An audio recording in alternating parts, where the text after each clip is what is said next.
All right, so welcome to another episode of my Leveraging Your Voice podcast. Today we have another special guest with us. This one is a very special guest, Dave Meltzer. Dave, say hi. Hello, everyone. Thanks for having me. You bet. I'm really glad that you joined us. And Dave, I know I do some of the different products and services that you have available, and I can say that they're great. And I want to just give one piece of value that I've already learned. I've only been with you a couple of weeks. Was I think you say phone, text, social media, email. So I've been riding those in my head, and now every time somebody comes a lead, I pick up the phone and I call them. And you would not believe in just these few short weeks how many people have said, well, I'm going to work with you because now I know you're not an AI. Yeah. It's the craziest thing. So thank you for that. Thank you. So now let's talk. What I'd like you to do is teach us a little bit today on this episode. And my goal, I have notes here because you're so important. I didn't want to miss anything. And you talk a lot about how everything that happens, we have ways that we can either think of it that help us, or we can think of it in ways that cause us to break down. And all of those things are around this notion of we really, as we can say as business owners or professionals, or even just as people, we always got to be engaged in growth and mindset shifts. Like the example I just gave, I wasn't calling anybody. And you're saying, hey, there's 4 things and I wasn't doing all 4. And so I had to make a mindset shift, not knowing that you're right or not, but I had to make a mindset shift to do it. And so what are some ways that you just, in this little teaching section, how would you start, and how would you start to go through when somebody asks that question? Where would you take them? What's the story you would tell them, the tale you'd take them on? There's 5 different things that I suggest that you do. And the first would be one that most people can't answer, and it's knowing what you want in a direction, a divine direction of where you think you want to be according to the circumstances of today. And so what do you want personally today? What do you want experientially today? What do you want giving wise, value, productivity wise today? And the hardest of all, what do you want to receive? Because most people don't feel worthy. They live in a zero-sum game. They think if they receive that somebody else is going to be shorted. And so understanding each day first, what is it that I want according to the circumstances of today, allows us to make one important mindset shift, that I give meaning to everything that I see, meaning that everything I see today is based on the past. And if I'm not aligning the failures, successes, mistakes, voids, shortages, and obstacles of my past with my divine direction of where I want to be or think that I want to be or better, then I'm limiting myself. And so according to the 24 hours of today, and by the way, that's God's guarantee, not mine. It's the only common denominator of all human beings. Is if I tell you that this interview is going to end in 20 minutes, everyone on earth will know exactly when this interview is going to end. That's the only certainty that as human beings we have. Because if I tell you, hey, Paul, I'll call you when I'm hungry, you have no idea. Nobody will know when I'm calling. And so I use the circumstances of today, align the meaning of the past with where I want to be or better. That's number one. That's know perfect. your what. Now, in that one, you said an item there, we have to receive or know what we want to receive. I want you to spend 60 seconds on that, because I would raise my hand and say, I'm not good at that one because I just do, and I'm not sitting around receiving. Yeah, well, too many people believe the lie. Well, it's not a lie. There's too many steps between. The more you give, the more you receive. They think receiving is automatic. No, most people live in a zero-sum game. In fact, the nicest, most generous, kindest people, the first responders, the teachers, the moms, all of the people that we look up to with their generosity, they give more and always receive less. Now, I'm not an Einstein when it comes to math, but I know if I give more and I receive less, that eventually I'm going to have zero. And so I instill wisdom and faith that I'm going to give more. I'm going to elevate my awareness to what I'm given. I'm then going to receive more. And then I'm going to even ask, like you said, on the phone, in person, via email and social media, I'm going to ask for more than more. So while most people that are generous, kind, and abundant end up with zero, when I'm 80 years old, I'm going to be giving more than more, being given more than more, receive more than more, and ask for more than more than more. So that's really a great point. You're not saying that the more you give, the more you receive if you do nothing. Right?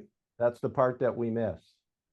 Yeah, you need gratitude and forgiveness to elevate your awareness to all you're given. And a lot of times, faith is instilled because faith is going forward when there's no evidence that we're going to get to where we want to be or better. But I think faith is even bigger than that.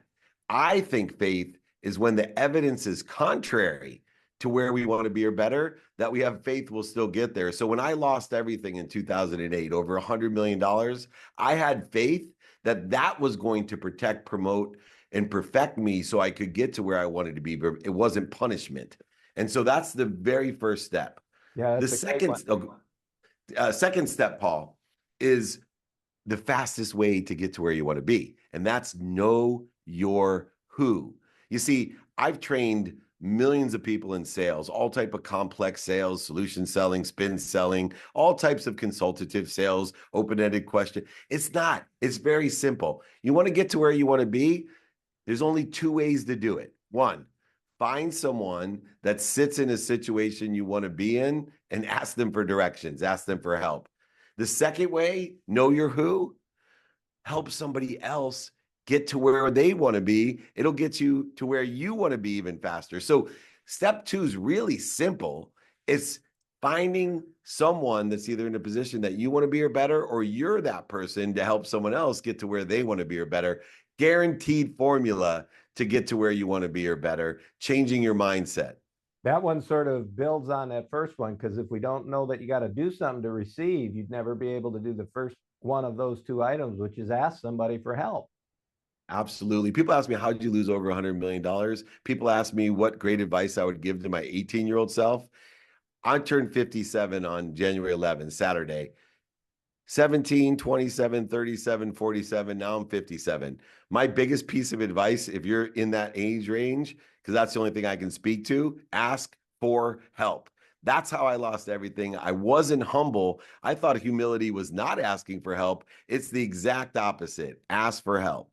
Perfect. Number three, know your how. Now, this one deals with understanding the certainty of time and the infinite time as well. What do I mean by that? So I told you 24 hours is a certainty every day, except for the last day of your life. You'll be cheated, seconds, minutes, or hours. But besides the last day of your life, God's guarantee is 24 hours a day. So I take the circumstantial evidence of the day, the uncertainty of each day, and I turn it into a certainty. So one, I work within the certainty of 24 hours to know how I'm going to get stuff done today in alignment with where I want to be or better, aligning the meaning of my past to help me out as well, making sure I'm not interfering with it. But I break the 24 hours down into non-negotiable time and negotiable time. See, non-negotiable time says no matter what the circumstances of today are, the weathers, the fires, the flat tires, the good luck, the bad luck, no matter what the circumstances of the day, I'm going to spend a minimum amount of time intentionally with the behaviors aligned with where I want to be or better to progress to where I want to be or better. Remember, good behavior is defined by you. Good behavior is created by good behavior creates good progress, but good progress is where you want to be or better, not what's missing, not what you don't have, not where other people want you to be. Bad behavior interferes with it. So I have non-negotiable behavior starting with my sleep. No matter what happens today, I'm going to sleep a minimum of 7 hours a day, and I have a sleep coach from knowing my who. Right? One of the world's greatest renowned sleep people helps me get to where I want to be or better for recovery and access of information. 7 hours a day minimum. Then I have about 3 hours a day of other non-negotiable behavior according to my health, my family, my finance, my faith, the study of time, and other relativity that I study. So now I have 10 hours of my day, no matter what happens today, that I am non-negotiably going to create that activity. That leaves 14 hours a day of knowing my how to prioritize the activities of awake time, 14 hours of awake time, towards the circumstances of the day.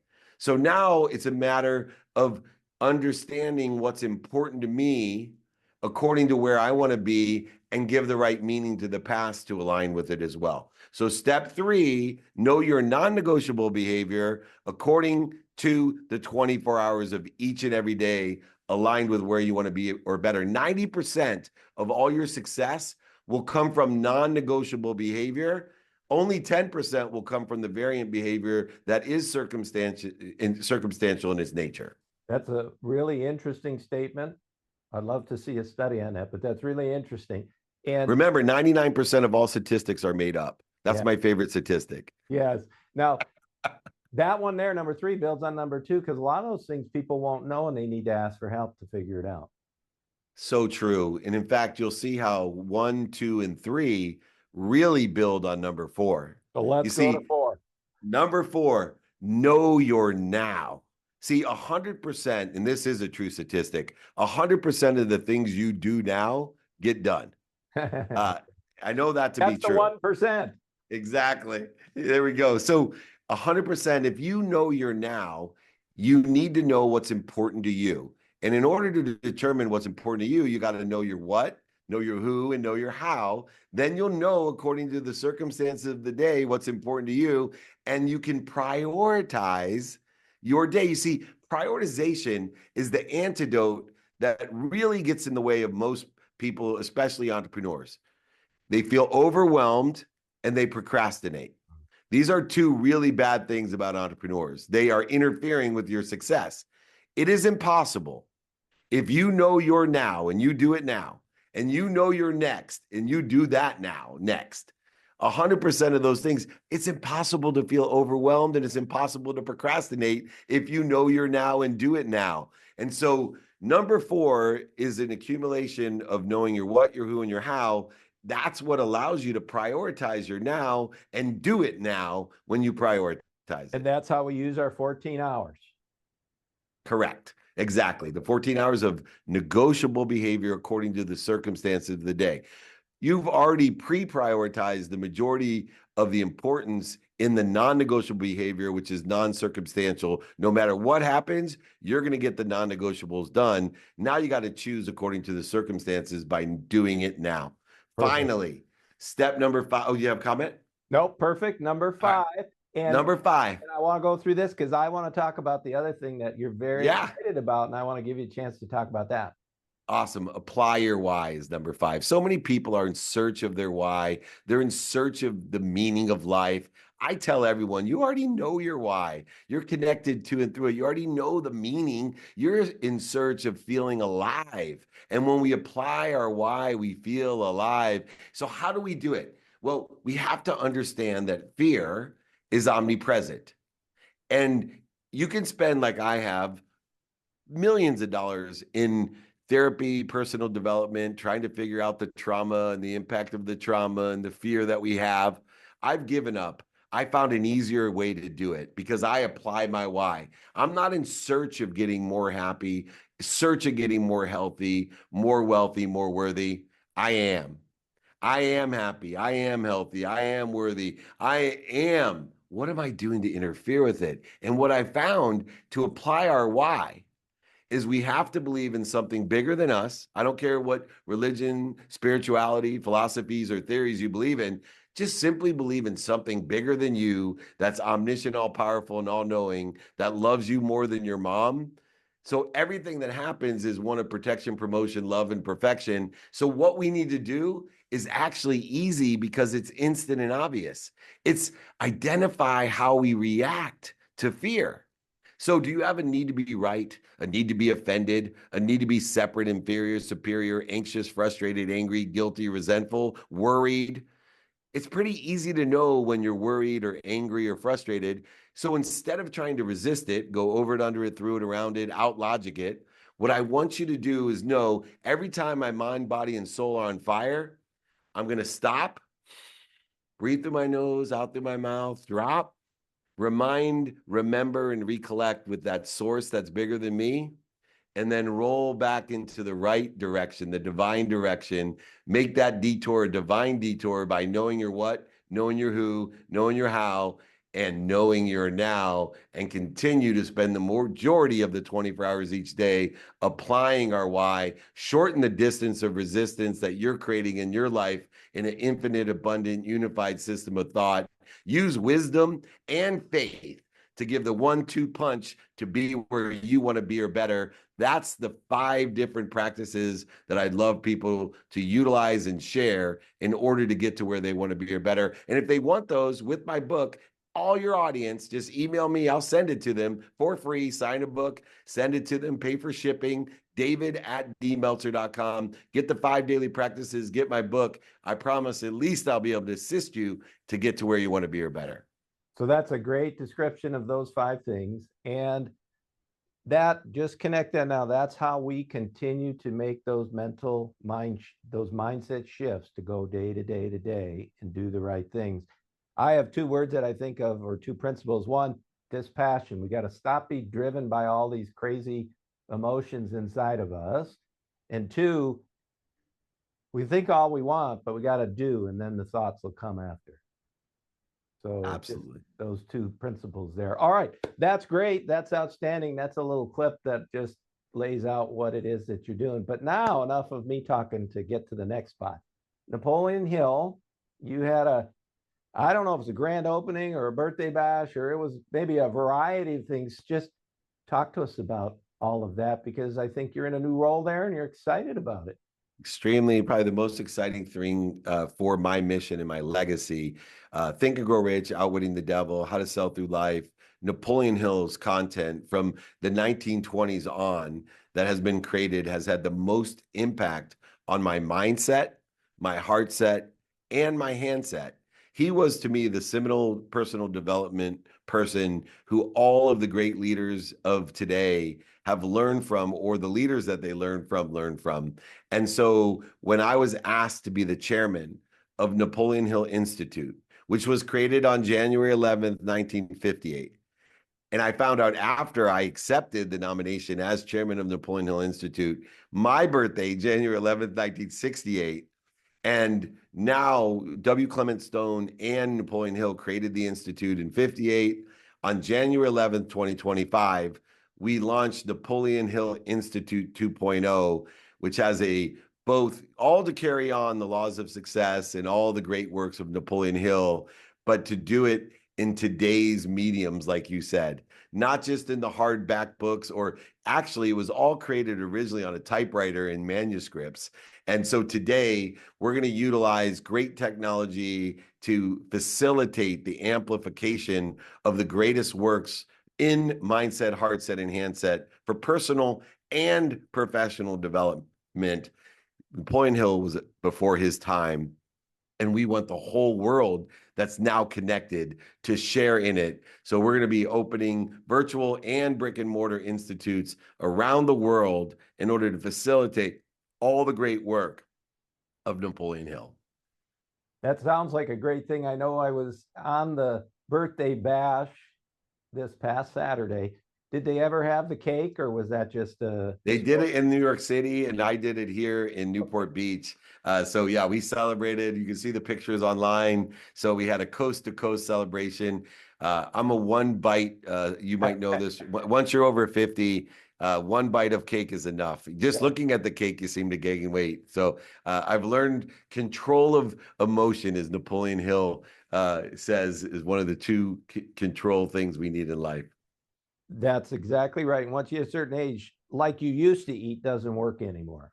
No, it doesn't. And that's the one thing when your dad tells you, oh, you'll wait, someday you'll actually be able to gain weight. And you're 30 years old going, I can't gain weight. I'm skinny. I want to gain weight. And it's like, be careful what you wish for. Yeah. Now tell people the whole Napoleon thing, Hill, sounds great. somebody's listening and says, I want to do something about what Dave just said, what do they do? Well, the best thing to do is to email me directly. I'm blessed. As you know, one of the 4 ways that I get in contact and stay accessible, the best way, I'm very quick with david@dmeltzer.com. My email, same place to get the books and the guides for free from me, david@dmeltzer.com. Let me know how you'd like to get involved, where you are around the world, and we have a place for everyone.